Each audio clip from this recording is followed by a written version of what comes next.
Welcome back to the VPL. It is week 2 of the second round, and even though it is a lighter week with only 3 matches played, the competition is already heating up again. Today we'll take a quick look at the first 2 matches with key highlights and the biggest turning points, and then finish with our featured spotlight match at the end of the video. As always, if you want to watch the battles yourself, all full replays are linked in the description below. Let's jump into the first match of week 2, Digico vs Mirabel. This battle immediately became one of the funniest matches of the week. Both players accidentally sabotaged their own game plans. Digico brought the classic Rancor with Pelipper and Kingdra, and Mirabel had a strong balanced team with Rotom Wash, Corviknight, Great Tusk and more.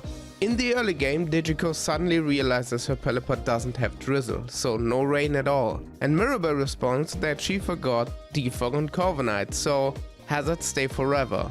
Digico wastes no time stacking those hazards, 3 layers of spikes and toxic spikes make every switch a painful one. Early on, Terrify Gastrodon chunks Corviknight and forces switches, even Burnt Pelipper lands a perfect Weather Ball in the sun and actually picks up the KO on Corviknight. One of the hypest moments in the game in my opinion. From there it becomes a battle of damage control. Rotom Wash repeatedly Volt switches to keep momentum, Gastrodon and Toadscrew rotate in to block Volt switch and spread poison, anti-pressures with Sacred Fire Burn and strong priority, Mirabel pivots non-stop to wear down Digico's bulky pivots. Great Tusk eventually enters the game and goes absolutely wild. Despite poison, despite hazards, despite defenses dropping every turn, it just keeps headlong rushing through Digico's team. Gastrodon drops, Arcaldron drops, even Kingdra gets deleted on entry. Digico nearly stabilizes with Iron Hands, but at 2 HP remaining, Great Tusk refuses to fall before taking one more with it. Eventually, Rotom Wash cleans the final knockout, sealing the win in a match that both players called hilarious mid-battle. A messy start, lots of laughter, but also really impressive comeback under pressure. The winner of this match is Mirabel. Match 2 this week features Nagi taking on Riona. We start the battle with Sneasler vs Screamtail, and right away Riona is thinking ahead. Riona pivots into Caesar on turn 1, perfectly calling the incoming poison type attack, which is a clean prediction and great early momentum, but on turn 2 this swings back for her because Nagi fires with a fire punch and Caesar evaporates on the spot. That's a massive loss for Riona. Her best pivot and one of the strongest revenge tools gone instantly. Overquill tries to restore momentum by setting up Sword Stance and suddenly it looks very scary, but Nagi stays calm, uses Gliscor and Alomomola to soak hits and stall out turns, refusing to give Overquill the opening it needs to snowball. Then Riona's Primarina hits the field, and this is where her new roster starts showing real teeth. Behind substitute firing of Hydro Pumps, Primarina breaks through Gliscor and forces defensive switches. For a moment, Riona is in full control of the match. But Nagi is not letting this slip. She smartly pivots with U-turn from low kicks and brings out Raging Bolt. With that, Avalok enters the battle. Avalok uses Terra Fighting Body Press to become a real threat, and thanks to Sturdy it survives a huge Draco Meteor. For the first time since Caesar fell, Riona has a foothold again. But it's not enough. Sneasler returns to the field, and this is where the closing sequence begins.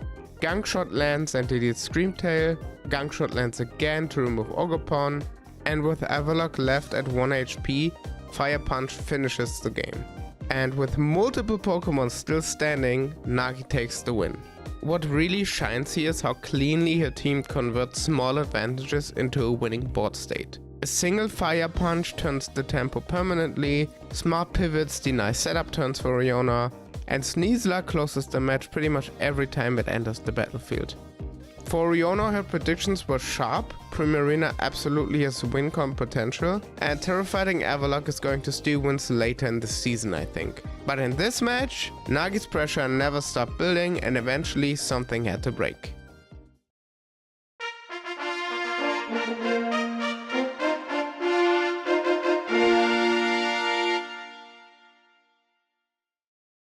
Our last match this week features I vs Karin. And this is a match where both trainers have a very clear win condition from team preview.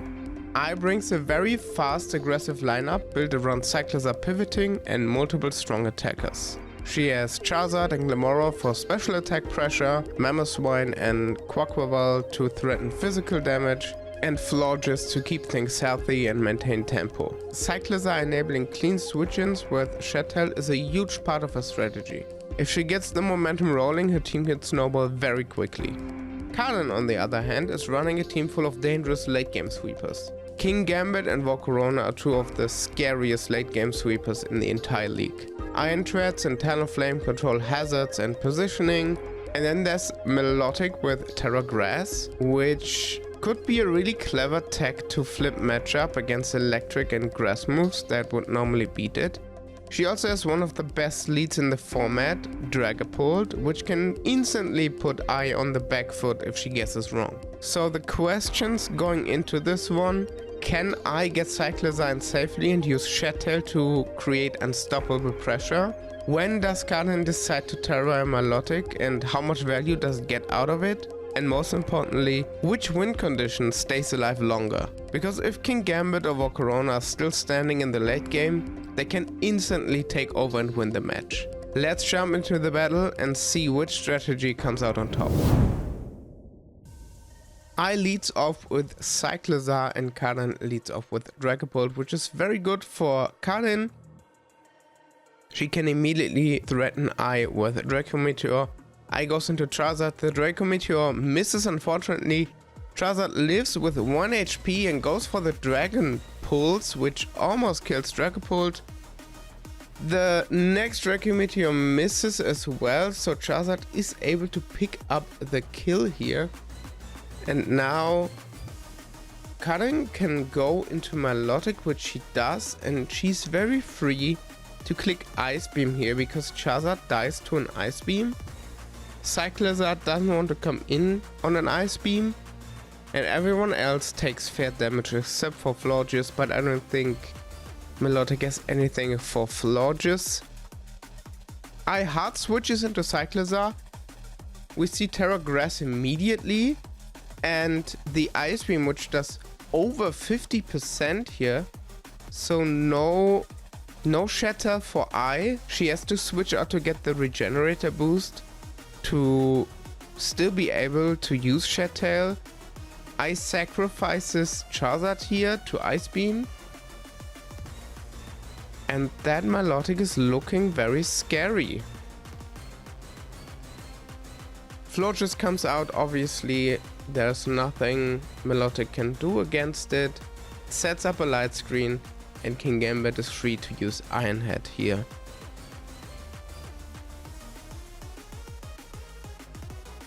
Melodic is able to catch the Brick Break. Even the knockoff. It shrugs off the knockoff and Karen goes for Scald here, trying to catch a burn. Aqua Sap is resisted. Karen goes for the recover, and that's very good for Karen because she can keep clicking Scald in hope to burn Quaquaval, which would be the best strat here. A burn Quaquaval is pretty much useless unless it gets Moxie boosts, and it's very hard for it to do if it's burned. Recover gives Karen some more chances to get some Scald burns. She doesn't get the burn unfortunately, and is able to recover again. So in the long run, Karen wins this. We see Scald on Florges, which is the Scald that finally burns Florges. Burn Florges is not bad, and I don't think there's much that Florges can do against King Gambit, and Florges has to get out here. It doesn't. So usually Florges was forced to switch out, and that would mean King Gambit would do massive damage to another Pokemon. I stayed in, sacrificing Florges, which is not ideal because she lost her special switch in. Cyclosa comes in, is healed through its regenerator ability, and with that it's able to click Shed Tail, which costs 50% of its maximum HP. I gets in Quaquaval behind the sub, but the Cartol Cleave is able to remove the sub immediately. Sucker Punch is enough to kill Quaquaval, and this is looking very good for Karin. I brings back in Cyclosa again, clicks another Shed Tail, and this time she's able to bring in Glimmora safely. Which does it have? Oh, it has Corrosion, so it's able to toxic steel types with its ability. And it toxics Iron Treads, but Iron Treads knows Earthquake, which is 4 times effective against Glimmora. And there's no substitute in the world that can tank that. Karin doesn't stay in.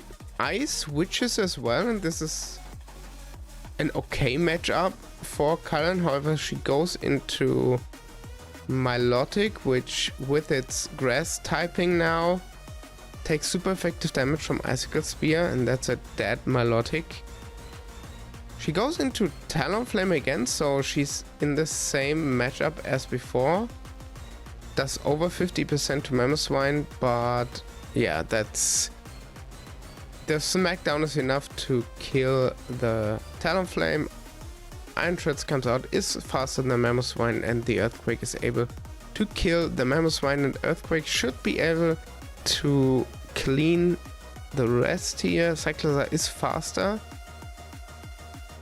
but Iron Treads tanks the Draco Meteor, has 13% HP left, and uses Ice Spinner to kill the Cyclosa. So very good preparation on Karin's part. Toxic is enough to kill Iron Treads, however, but now I has Glimmora and Karin has 2 Pokemon left. One of them being Kingambit with the Supreme Overload boost from 4 fallen Pokemon. Iron Head does insane amounts of damage, and even though Kingambit is toxic, Earth Power is not enough to kill Kingambit, and the second Iron Head is enough to kill Glimmora, and with that Karin won the match. What a game! This match started heavily in Ice's favor. Dragapult missed its Draco Meteor right away, and when it tried again later it missed again, giving Charizard the chance to remove Dragapult, a top tier threat, for free. With momentum on her side, I pressured well. Cyclosa set up Shed Tail, Quaquaval threatened progress, and I looked firmly in control of the early game. But Karin didn't fold. She pivoted into Milotic, terrestrialized into Terragrass immediately, and from that moment on, Milotic became the anchor of her comeback. It shrugged off attacks, spread Burn Chip, and stalled out Quaquaval completely.